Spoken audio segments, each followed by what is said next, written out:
यह मुद्दा वक्फ संशोधन अधिनियम के इर्द गिर्द घूमता है, जो हाल ही में बहस का विषय बना हुआ है। विष्णु जैन, जो एक प्रमुख वकील है, ने इस असमानता पर सवाल उठाया है कि हिंदू मंदिरों से जुड़े मामले को उच्च न्यायालय भेजा जाता है, जबकि वक्फ संशोधन से संबंधित मामलों को सीधे सर्वोच्च न्यायालय में लिया जाता है। यह गंभीर सवाल उठाता है कि क्या न्यायिक प्रक्रिया में एक असमानता है? आखिर क्यों मंदिरों के मामले अलग तरीके से निपटाए जाते हैं, जबकि वक्फ के मामले सीधे सर्वोच्च न्यायालय में आते हैं? क्या यहाँ न्यायिक प्रक्रिया में पक्षपाती रवैया अपनाया जा रहा है?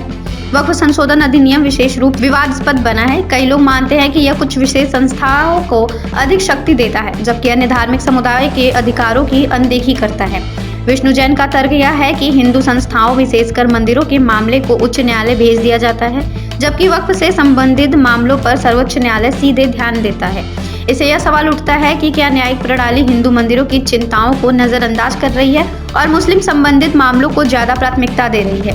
यह सवाल उठाता है कि क्या न्यायिक प्रणाली किसी एक धार्मिक समूह का एक अन्य के मुकाबले प्राथमिकता दे रही है, जो संविधान में समानताओं और न्याय के सिद्धांतों का उल्लंघन करती है? विष्णु जैन के अनुसार यह न्यायिक प्रणाली की निष्पक्षता पर सवाल उठाता है और यह हिंदू मंदिरों को न्याय प्राप्त करने में असमानता का एहसास कराता है।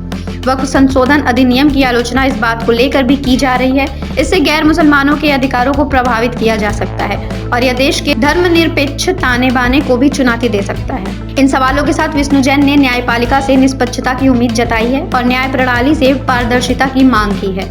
उनके इस प्रश्न ने न केवल कानूनी जगत बल्कि पूरे देश में इस विषय पर बहस को जन्म दिया है। क्या न्यायपालिका वास्तव में धर्मनिरपेक्षता और समानता के सिद्धांतों का पालन कर रही है या फिर से किसी विशेष समूह के पक्ष में झुकी हुई है? ये सवाल अब देश भर में उठाया जा रहा है और लोगों को यह जानने का इंतजार है कि भविष्य में इस तरह के असमानताओं को कैसे संबोधित किया जाएगा। उत्तर प्रदेश के आगरा जिले से एक शर्मनाक घटना सामने आई, जहां जातिवादियों ने दलित दूल्हे पर हमला कर दिया। यह घटना शादी के दौरान हुई, जब दलित दूल्हा अपनी बारात लेकर लड़की के घर जा रहा था। ठाकुर समुदाय के कुछ लोग ने दूल्हे की बारात पर लाठी डंडों से हमला कर दिया, जिससे दूल्हे को गंभीर चोटें आई और उसकी पिटाई भी की गई।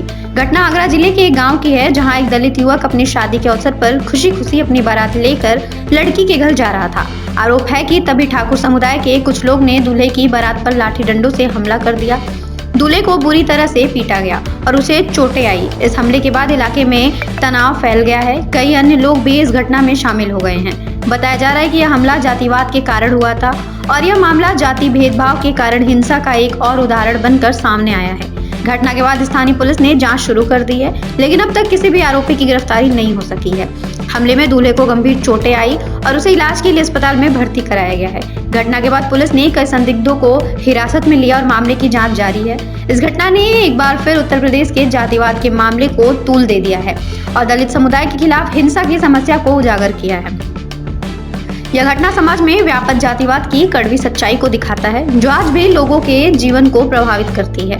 राजनीतिक और सामाजिक नेताओं ने इस घटना की कड़ी निंदा की है और दोषियों के खिलाफ सख्त कार्रवाई की मांग की है। वही सामाजिक संगठन और दलित समुदाय के प्रतिनिधियों ने आरोप लगाया है कि पुलिस और प्रशासन जातिवादों के खिलाफ ठोस कार्रवाई करने में विफल हो रहे हैं, जिसके कारण ऐसी घटनाएं बढ़ रही है। कुल मिलाकर यह घटना उत्तर प्रदेश में जातिवाद और सामाजिक असमानता के मुद्दों को फिर से उजागर करती है।